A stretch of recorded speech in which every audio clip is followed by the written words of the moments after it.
हमारा धर्म, हमारी संस्कृति, हमारा संविधान यह सिखाता है कि भारत एक धर्मनिरपेक्ष राष्ट्र है। और धर्मनिरपेक्षता का मतलब यह नहीं है कि हम किसी धर्म के पक्ष में हों और किसी धर्म के खिलाफ हों। जब हिंदुस्तान को आजादी मिली, हिंदुस्तान तकसीम हुआ, तो जिन्होंने हिंदुस्तान की इस मिट्टी से मोहब्बत थी उन्होंने यहां रहना पसंद किया। जो जाना चाहते थे वो चले गए, जो जाना चाहते थे वो चले गए। लेकिन मेरे दोस्तों, जो हिंदुस्तान की मिट्टी में पैदा हुआ है और हिंदुस्तान की मिट्टी में मरना चाहता है, तुम होते कौन हो उससे सबूत मांगने वाले? महमूद मदनी साहब अक्सर एक बात कहा करते हैं कि हिंदुस्तान के मुसलमान को मौका था पाकिस्तान का इंतखाब करने के लिए, लेकिन उसने नहीं चुना, उसने हिंदुस्तान की मिट्टी में मरना कबूल किया। इसका मतलब है कि हिंदुस्तान का मुसलमान बाई चॉइस इंडियन है, बाई चांस इंडियन नहीं है। और मैं सलाम करता हूं आपकी वतन परस्ती को, लेकिन एक बात कहना चाहता हूं कि सबूत मांगने वाले जो सबूत मांगते हैं हिंदुस्तान, इस मुल्क से वतन परस्ती का, उनकी नीयत साफ नहीं है, उनकी नीयत में खोट है। वो इसलिए सबूत मांगते हैं कि आप सबूत देंगे। मैं इस मंच से कहना चाहता हूं, तारिक अनवर साहब कौमी तंजीम के इस मंच से, मुकद्दस मंच से, पवित्र मंच से और देशभक्त मंच से कहना चाहता हूं कि किसी मुसलमान को अपनी वतन परस्ती का सबूत देने की जरूरत नहीं है। मुसलमान होना ही वतन परस्ती का सबसे बड़ा सबूत है, सबसे बड़ा सबूत है। जो इस्लाम सिखाता है कि मां के कदमों में जन्नत है, वो मादरे वतन की तौहीन की इजाजत कैसे दे सकता है? जो इस्लाम कहता है कि वतन से मोहब्बत तुम्हारे ईमान की अलामत है, वो मादरे वतन के खिलाफ आवाज उठाने की इजाजत कैसे दे सकता है? अजीब तमाशा है। तारिक अनवर साहब, आपने ये शुरुआत की है, मैं आपसे गुजारिश करता हूं कि हिंदुस्तान के कोने कोने में राष्ट्रीय एकता के जलसे होने चाहिए। आप कदम बढ़ाइए, महात्मा गांधी की इस राह पे चलिए, हिंदुस्तान का बच्चा बच्चा आपके परचम के नीचे खड़ा हो जाएगा।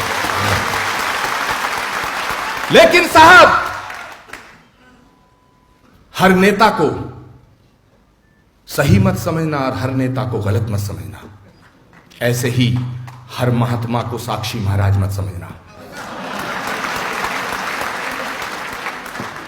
साक्षी महाराज मत समझना। यकीन करिए कि सेक्युलरिज्म इस देश का जिंदा है, क्योंकि जो अक्सरियत है,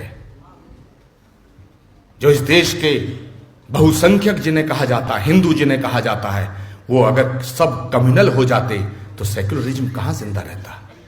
लेकिन ये कोशिश कर रहे हैं, साजिश कर रहे हैं, ये कहना चाहते हैं कि हम अकेली ऐसी पार्टी हैं जो तुम्हारे लिए कुछ करेंगे। अरे झूठे फरेबियो, तुमने 4.5 साल में कुछ नहीं किया, अब 3 महीने में करोगे? ये सिक्का उछालते हैं। इन्होंने तो वादा किया था कि हम 370 हटाएंगे, नहीं हटाई। इन्होंने वादा किया था हम मंदिर बनाएंगे, नहीं बनाया। इन्होंने वादा किया था कि हम बेरोजगारी दूर करेंगे, नहीं की। इन्होंने वादा किया था हम काला धन लाएंगे, नहीं किया। काला धन लाएंगे। आज काला धन के ऊपर जो यूपीए की गवर्नमेंट के खिलाफ जंतर मंतर से लेकर रामलीला मैदान तक तमाम जितने महात्मा आंदोलन किया करते थे, मुझे लगता काला धन आया है देश में, पर उनके आश्रम में चला गया। मेरे दोस्तों, मैं अपनी बात खत्म करने से पहले कहना चाहता हूं कि हिंदुस्तान की आवाम, हिंदुस्तान का नौजवान, हिंदुस्तान का हर वो बहन और भाई महात्मा गांधी की संतान है, भगत सिंह की संतान है, अशफाक की संतान है, वीर अब्दुल हमीद की संतान है, सुभाष चंद्र बोस की संतान है, पंडित जवाहरलाल नेहरू की संतान है। माफ करना, ये देश गांधी, सुभाष, अशफाक का है। ये वाहियात बातें करने वाले ऐसे लफंगे नेताओं का देश नहीं है जो इस देश को कदम कदम पे तोड़ना चाहते हैं। एक सवाल करता हूं कि पाकिस्तान चाहता है हिंदुस्तान तबाह हो, लेकिन वो जानता है कि हिंदुस्तान को तबाह तब तक नहीं किया जा सकता जब तक हिंदू और मुसलमान एक छत के नीचे हैं, एक झंडे के नीचे।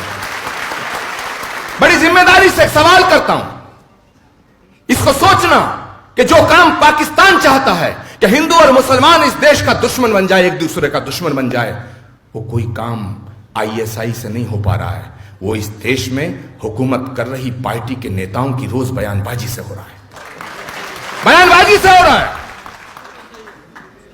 मेरे दोस्तों, दीवारें दिलों में खड़ा होना शुरू हो गई हैं। मैं आपको जिम्मेदारी से बात कर रहा हूं। मीठी मीठी बात करना, गोलमोल बात करना मेरी आदत नहीं है। दीवारें दिलों में खड़ा होना शुरू हो गई हैं। इन खड़ी होती दीवारों को यहीं ढाना होगा, तब यह हिंदुस्तान बचेगा। जहां तक हुकूमत का सवाल है, हुकूमतें आती जाती रहती हैं। कितने आए कितने चले गए। जो कल था वो आज नहीं है, और जो आज है वो कल नहीं रहेगा, कल नहीं रहेगा। तारिक अनवर साहब, आपका शुक्रिया, आपने मुझे यहां बुलाया। मैं आपका साथ देने का वादा करता हूं, लेकिन ऐसा वादा नहीं जो 2014 में हिंदुस्तान के प्रधानमंत्री ने किया था। ऐसा वादा नहीं। मैं वादा करता हूं, आप चलिए। जमाना कुछ भी कहे उसका एहतराम ना कर, जिसे जमीर ना माने उसे सलाम ना कर। जमाना कुछ भी कहे उसका एहतराम ना कर, जिसे जमीर ना माने उसे सलाम ना कर। और हमें बदनाम करने वालों, आपके लिए खास तौर से कह के जा रहा हूं कि जिसे जमीर ना माने उसे सलाम ना कर। और खतरा हमारे मुल्क को तेरी नीयत से है। मेरी आवाज में नाम नहीं ले रहा किसी का। खतरा हमारे मुल्क को तेरी नीयत से है। अपने अमाल को बदल, हमें बदनाम ना कर। बहुत बहुत शुक्रिया। खुदा हाफिज।